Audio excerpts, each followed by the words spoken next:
Barakatha Yahweh, Barakatha Yahweh Shai, Call Haloyim La Yahweh Bahashem, Yahweh Shai Bahashem, Rakah HaKodash. Double honors to the apostles and elders of Great Millstone that rule well. Peace, blessing, and salutation to the Akim that are pushing his word throughout the four corners of the earth in all truth and sincerity. Lord willing, this reaches the ears of the hopeful elect. I urge your brother Kazak Tezabah, coming at you once again through the power and spirit of Yahweh Hashem Yahweh Shai. Lord willing, this lesson is edifying. All right, so it's happening. It's happening. I just got a notification from a news break. All right, and it was published yesterday, or by the time this probably uploads on YouTube. Well, let's just say the 25th. All right, so this was published on the 25th. Okay, but it says China prepping the battlefield after Microsoft warns of cyber attack on U.S. infrastructure. All right, now I didn't even read this article fully. Okay, but as soon as I got this chime on my phone and I saw it, man, that was a spirit that hopped on me, man. And I just had to speak on this, man, because this is what we've been talking about. All right. This is what we've been talking about for years. All right. Starting with the apostles and elders of Great Millstone. All right. You know, and this is beautiful, man. Seeing stuff like this just it sparks our spirit. All right. So without further ado. All right, it says expert Microsoft reportedly uncovers suspicious cyber activity from Chinese state-sponsored actor. All right, now I'm gonna play a little bit of this video.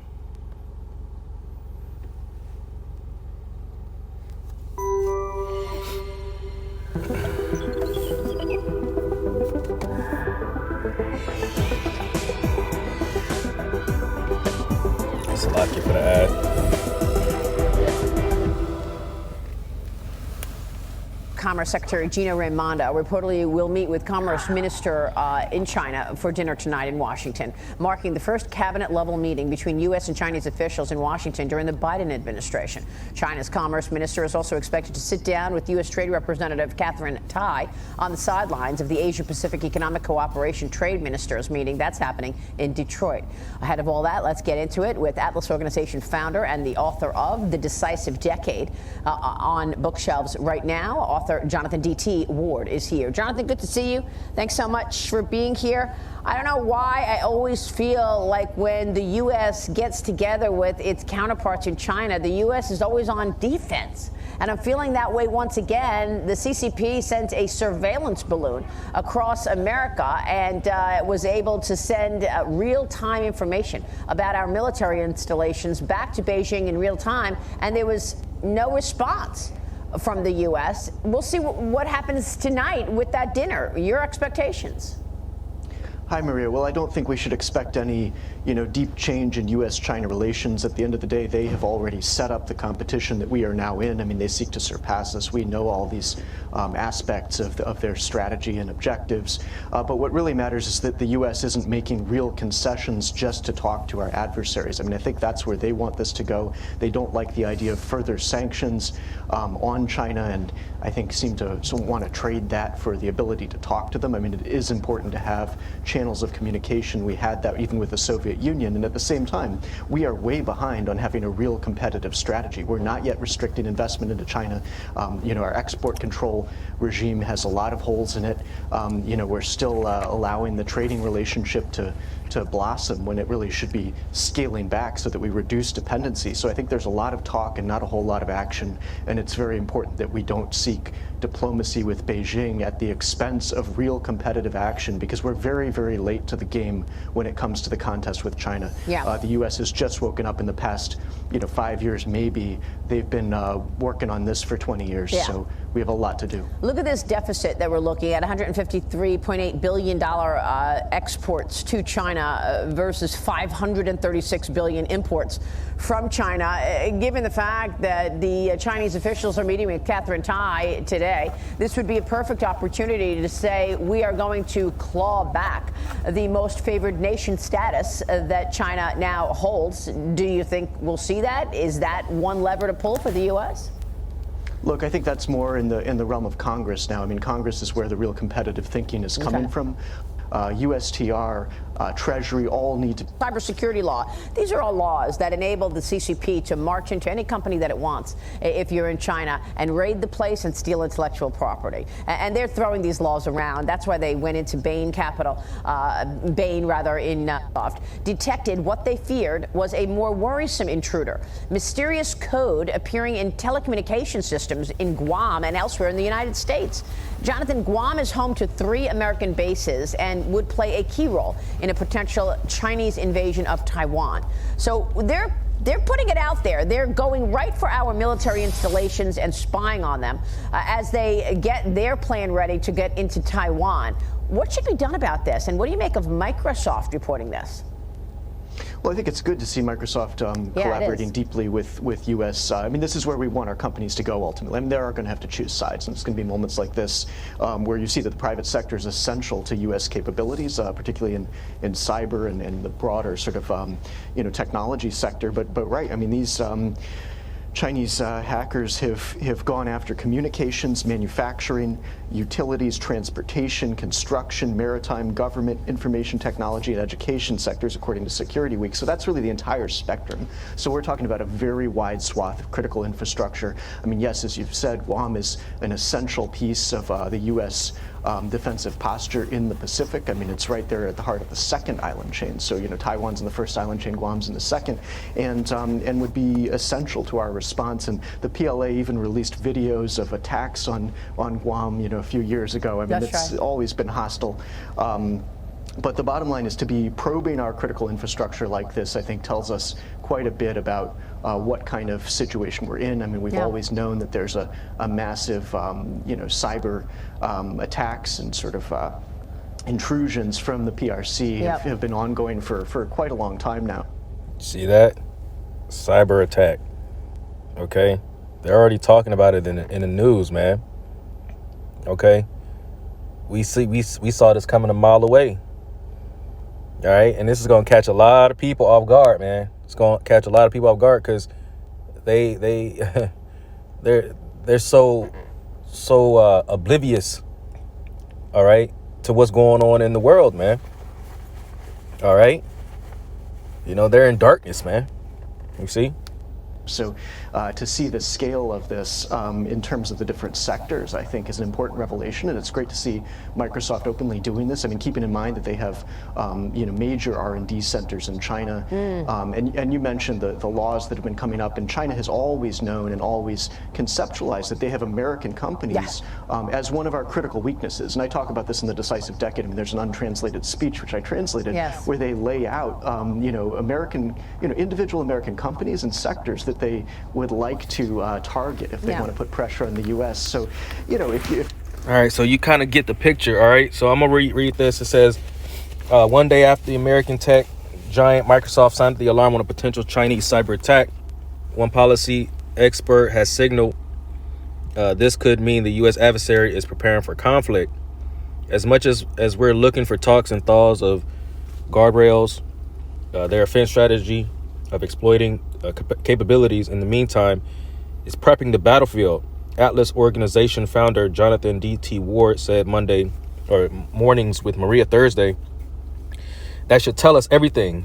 Microsoft said in a Wednesday post that the company has uncovered stealthy and targeted malicious activity focused on post-compromise credential access and network system discovery aimed at a critical infrastructure organization in the United States. The attack is carried out by Volt Typhoon. Microsoft said Volt Typhoon is reportedly a Chinese state-sponsored actor that focuses on espionage and information gathering. Okay, and if you remember, there was I want to say a couple months back, all right, there was three. I want to say it was more than that. I want to say it was closer to 5. Anywhere from 3 to 5 of those balloons that they had sent, that Chinese balloons that they sent over to survey, you know, the United States, Babylon the Great. Okay, and they said, and you heard it in the video, that they're you know, gathering intel. All right, they're gathering intel in real time. You see, you know, and they're preparing what they says to you know, the preparing the battlefield. You see, preparing the battlefield. Okay, because all they have to do, and it's exactly what they've been saying, they send over another one. Let's just say they send a bunch of them balloons over. They know that they can get away with one. They know they can get away with sending, you know, one here and one there and one there. Well, imagine if they happen to send 10 or 20, you know. Really, I'm sure all it takes is just one, but they've already seen a weak defense as far as, you know, them just, you know, able to just send send the balloons whenever. All right, and nothing happened. You see, they're seeing a weakened system. All right, let's read on. It says, China expert warns U.S. defense inaction will have a catastrophic outcome. Ward applauded Microsoft for promptly alerting the public about the threat and indicated the group likely to target a very wide swath of critical infrastructure. You see, says these Chinese hackers have gone after communications, manufacturing, utilities, transportation, construction, maritime, government, information technology, and education sectors. The policy expert listed, so that's really the entire spectrum. You see, so all these things, man, you know, the energy sector, okay, all these different, you know, these things that are critical to our daily lives, man, because energy, you know, you got energy like electricity, okay, those transformers that you see out in the middle of nowhere, you know, where they got them big old structures or whatever, all that goes out. Okay, so your nuclear sites, okay, your electricity, the dams, you know, where that holds the water and things of that nature, the pumping of the water and the cleaning of the water, all that stops. Okay, your communications, your phones. That's why else do you think that they have these they was issued these sat phones? These senators would issue these sat phones, okay, to be able to further communicate their agenda, you know, and to you know, in the event of something catastrophic or a disruptive event is what they called it. It says China's attempts to probe infrastructure and digital information says quite a bit about the tense situation between the People's Republic of China, Slovakia, and the U.S. Ward expanded to see the scale of this in terms of the different sectors. I think it's an important revelation, the expert noted. And it's great to see Microsoft openly doing this, keeping in mind that they have major research and development centers in China. All right, so here you have, they see what's going on. They already know what's going on because they're over there. You see, they're over there and they have good information, you know. It says, and China has always known and always conceptualized that they have American companies as one of our critical weaknesses. Okay. It says the U.S. Cybersecurity and Infrastructure Security Agency, the CISA, and international cybersecurity authorities issued a joint cybersecurity advisory warning the agencies believe Volt Typhoon, which they noted is associated with the People's Republic of China, could apply the same techniques against infrastructure networks across the U.S.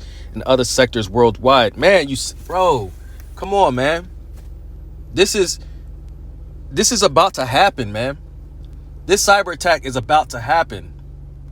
You see? Everything is leading up to it, man. Man, this is going to be a crazy... We about to experience some wild times here very soon. Very, very soon. You can feel it, man. Look at the news. Look at what's going on. You see all this taking place right now? You know, Lord, hey, thank the Lord, man. The Wadi Haba Shimal Shai for putting the spirit on us, man, to be able to, to have him and to be able to call upon him. Okay? Because outside of Yahweh Shemal Shai, hey, man, these people are through. They're done for. Additionally, they recommend organizations take steps to tighten up their cybersecurity in the light of the threat, such as hardening domain controllers, monitoring event logs, limiting port proxy usage, investigating an unusual IP addresses, and reviewing firewall configuration. Okay. Let's see. Now, I tell you, I mean, I didn't really read the whole article, so we're just kind of, just kind of going in the spirit,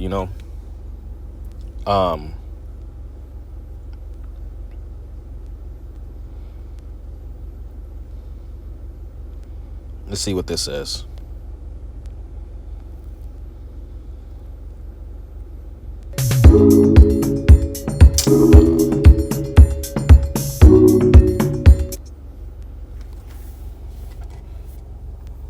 Cybersecurity pioneer and billionaire Gil Schwed is here in a Fox Business exclusive to give us a window inside how Checkpoint software is working to safeguard the world's cyberspace. Welcome, sir. It's good to see you, Gil. Hi, good to see you. Good afternoon. So what do you make, first I'll ask about you, about this very famous actor getting into the world of cybersecurity, online safety. Is the space getting too crowded, or do you welcome the competition? First, we welcome, there's a lot of good companies with good ideas in our space. They don't compete with us. But our space is crowded, and one of the challenges that companies have to face is that there's way too many technologies to choose for, and I think we will see a lot of consolidation in our marketplace soon. All right. Gil, I want to ask you about something happening here in the United States that was pretty surprising. The FBI announcing late yesterday that members of the U.S. Senate, members of the U.S. House, they were the subject of a hack attack. A healthcare company was broken into. But the bigger picture, and they've all been, made aware, but personal records, social security numbers, mainly their healthcare records were hacked into. If the U.S. government is that vulnerable, if the U.S. Senate is that vulnerable, how safe can the rest of us feel about online security? First, we're all vulnerable, and government specifically is very high on the list of targets being attacked. But this one is actually a good example that you don't have to be attacked in order to be a victim, because actually the entity that was attacked is a healthcare provider and not the government by itself. And I think our world today is very much interconnected, and we are all at risk. Even if we secure ourselves, we also have to make sure that the entire ecosystem is being secured. Well, I think it brings up the broader picture and that's something that your 2023 cybersecurity report from Checkpoint actually showed, was it still is healthcare is the #1 target of cyber criminals. Why is that? Healthcare is in terms of ransom, it's a good target because the damage is high, and the health.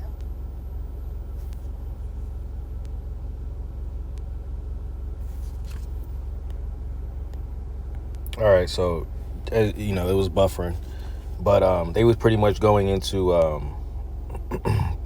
some checkpoints, okay, about cybersecurity, things of that nature, because there's been history of hacks and things of that nature, okay.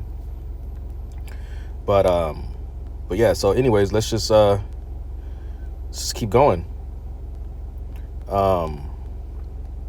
Let me see something. Salakia, bear with me.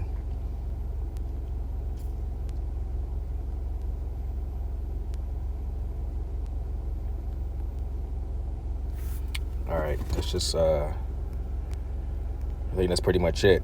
Yeah, man. So check it, man. You know, coming into some perilous times, man. So let's get some scripture. All right, let's get 2nd Ezra chapter 16. Okay. You know, and this is why Ezra was saying, woe is me, you know, because of these things that he witnessed. All right, let's get that. 2nd Ezra 16 and 17. Woe is me, woe is me. Who will deliver me in those days? The beginning of sorrows and great mournings, the beginning of famine and great death, the beginning of wars, and power shall stand in fear of the beginning of evils. What shall I do when these evils shall come? Okay, so let's just say there was this cyber attack, which I believe it will happen. You know, through the Spirit, I believe that there will be a cyber attack. Okay, because otherwise they wouldn't be talking. This wouldn't be a main focal point in politics, okay, or in the economy or the U.S. infrastructure. It wouldn't be the main talk, all right, if it wasn't going to happen, okay, the balloons and things of that nature, you see. But these are the beginning of sorrows, man, because once this thing pops off, all these things are going to start happening: famine, death, wars, you know, all these things. Verse 19, behold, famine and plague, tribulation, anguish are sent as scourges for a minute. But for all these things, they shall not turn from their wickedness, nor be always mindful of the scourges. Behold, victuals shall be so good cheap on the earth, that they shall think themselves to be in good case. And even then shall evils upon earth, sword, famine, and great confusion. Okay, because, you know, things will, you know, for the time being, you know, there will be, you know, say if this cyber attack, when it happens, okay, people are going to start going into these stores. Okay, things might, you know, be on sale, you know, before it gets crazy. Okay, because you're going to have people that do have a little bit of cash, you know, before things start to get worse, before when this cash and stuff starts running out, when people start running low, all right, or people, once it get to a point where people are like, hey, man, we're running out of food. We ain't got nothing to eat. They're going to start ravishing these stores, man. All right, but in the beginning, it may come off as, you know, cheap, you know, things will be going on sale, you know, or they might be, you know, very expensive. You know, it can go either way. All right. But reading on, it says, for many of them that dwell upon the earth shall perish of famine, and the other that escape the hunger shall the sword destroy. Okay, because there will be a famine, because how, you know, people aren't going to be able to cook. People aren't going to be able to make food. All right. You know, essentially those non-perishable goods, those beans, those, you know, things that are in a can, you know, canned fruit, all those things, they're gonna run out. Okay, you're gonna have meat, you're gonna have all these different things, these foods that that's gonna require to be cooked. All right, but how are you gonna cook it unless you know how to make a fire, or if you're a camper, you know, because I like to camp. You know, I like to get off the grid and just kind of live off the land for a little bit, you know. Do people know how to make fires? Okay. Do they have a portable stove or, you know, some propane tanks off to the side, you know, for those camping trips or whatever? You know, hey, those may come in handy. You may need to invest in a little something just to kind of, you know, hold you over for a little bit. You know, you still got to use wisdom, because when everybody else is out here and they can't eat, all right, at least you got a little portable stove, because gas is, you know, the gas plants and the power plants and all those, it's about to stop, man. You know, so it'd be wise to just have those little small, you know, camping propane tanks if you got a little extra cash. You know, there's nothing wrong with that. Now, we ultimately know and trust that the Lord is going to provide for us, because that can only last for so long. You know. Getting a little bit of water on the side, you know, little things. Okay.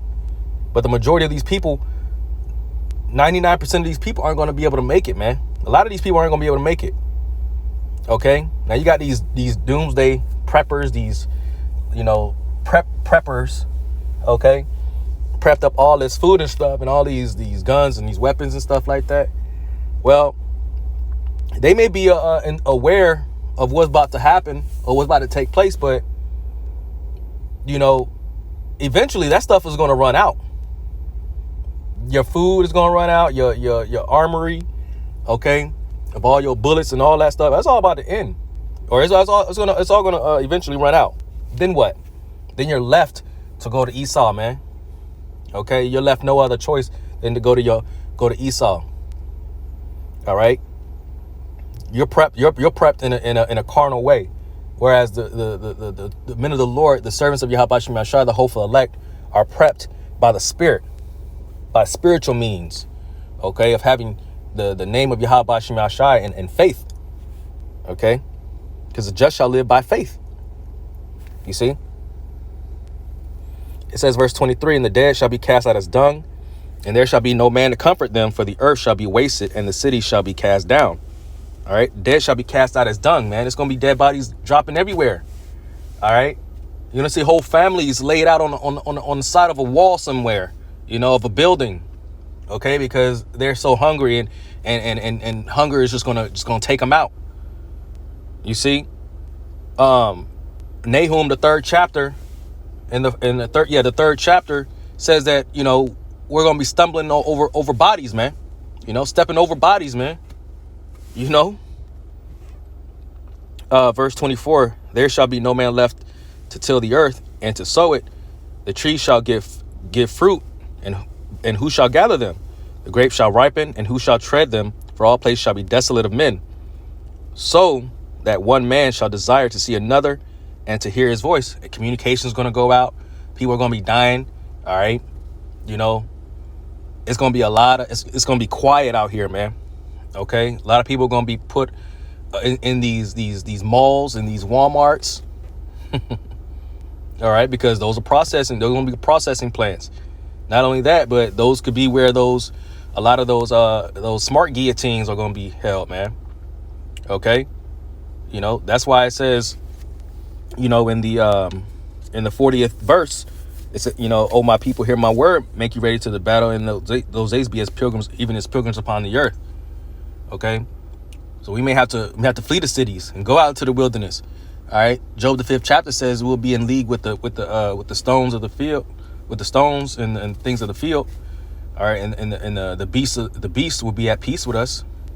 There may be times when a raven or a bird or a squirrel, whatever, might bring us food. And that's what we believe on. You tell an ordinary person that, they'll think you're crazy. What? A bird bring you food? But nothing is impossible for Yahweh Hashem Yahweh Shai, man. These people are dumb.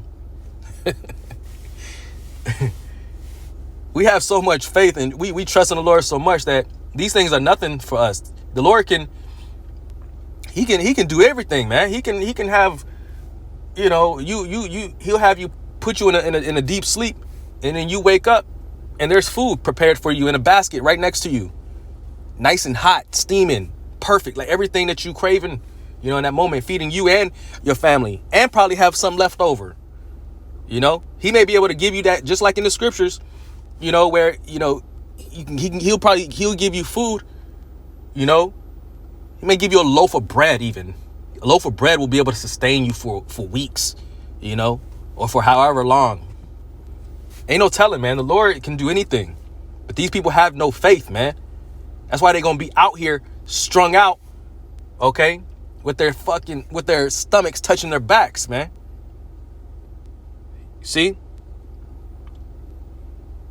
Reading on. Now, that was pretty much it. Let me see. Yep, it says, so that one man shall desire to see another and to hear his voice. For of a city there shall be 10 left, and 2 of the field, which shall hide themselves in the thick groves and the clefts of the rock. You see, so it's not going to be a lot of people out here, man. If your family is with you, that just may be it. Or if you're by yourself, or maybe even your family isn't. Maybe your family may not be a part of the elect. Maybe whoever your rib or your current wife or your woman who you're dealing with, she may not be of the elect. Okay. So then you're by yourself. All right. But there are going to be, because a lot of men are going to have to go fight this war. You know, they're going to, and if they, you know, and if, you know, they're going to gather them up and take them over to the valley of Jehoshaphat, Yahweh Shaphat, the Lord's judgment, Yahweh's judgment. Okay, and they're going to die out there. And there's going to be, you know, women out here. All right, it's going to be more women there than there are going to be men. And that's when Isaiah 4:1 is going to take place, you see? All right, let's get Daniel and then close on out. Daniel chapter 12 and verse 1. And at that time shall Michael stand up, the great prince which standeth for the children of thy people. And there shall be a time of trouble, such as never was since there was a nation, even to the same time. And at that time thy people shall be delivered, everyone that should be found written in the book. Okay, and that's why we're doing our due diligence, you know, and putting on, therefore, as the elect. Okay, giving diligence to making our calling and election sure, so that we pray, and so that we hope and pray that our names are written in the book, man. You know, that's what we want. Verse 2, and many of them that sleep in the dust of the earth shall awake, some to everlasting life and some to shame and everlasting contempt. Okay. Yeah, it says, and they that be wise shall shine as the brightness of the firmament, and they that turn many to righteousness as the stars forever and ever. Okay. So the point there was that, you know, there's going to be a something that's a time of trouble that's going to take place as it never has been ever in the history of mankind. All right. We're living in some very dark, perilous times, man. All right, and I'm gonna just end it with Ephesians 5. It says, verse 5 and 15, see then that ye walk circumspectly. All right, paying attention, looking around, paying attention to prophecy, watching these things unfold. It says, not as fools, but as wise. All right, and who are you know, walking circumspectly in terms of foolishness. You know, these preppers, man. These preppers, because they're preparing themselves by way of carnality, man, and carnal means. You see, but it says but as wise. We're doing it with wisdom. Okay. Wisdom in terms of fearing Yahweh Ba'ashim Yahweh Shai, the beginning of wisdom is the beginning, or Salakia, the fear of the Lord is the beginning of wisdom. Salakia for that. All right. You see? So we have to fear Yahweh Ba'ashim Yahweh Shai, but also trust in Yahweh Ba'ashim Yahweh Shai. All right. It says redeeming the time, because the days are evil. The days that we're living in is evil, man. Ezekiel, the 7th chapter. All right, Isaiah chapter 6, or chapter 33 and verse 6. And wisdom and knowledge shall be the stability of thy time, and the strength of salvation. The fear of the Lord is his treasure. You see? Wisdom and knowledge is what's going to help us get through that day, man. You see, having the knowledge of the scriptures, having faith. All right. Having the Lashwan Kadash. And I've been praying, you know, through the spirit to increase my knowledge in the Lashwan Kadash, man, because when we're going to be in that day, you're going to want to know some of that holy language, man. The language in which they speak in the heavens. You know, it has more of an impact. It has more power behind it. You see? So I behoove you to study and to go into that as well as myself, first and foremost. You know, make it a priority to learn something. Okay? You know, that's what we got the brotherhood for. You know? But it says, wisdom and knowledge shall be the stability of thy time, and strength of salvation. The fear of the Lord is his treasure. And that's what's going to sustain us, man. Okay? You know? Ha kawal naya, you know, sustain us or sustain me, you know. Or natan laya, you know, give to me. I have to get into the sustain. I think it's ha kawal or something along those lines. Okay, you know, but these are things that we should be working on. All right, you know. So, you know, Lord willing, this lesson was edifying. All right, we're at the end of this thing. All right, expect a cyber attack here soon. All right, and that'll further speed up the times, man. Okay, we're almost done. We're almost home. So I want to give our honor, praise, and infinite glory to Yahweh Bashim Yahushai, Bahashim Rakah HaKodash. And until next time, Shalom.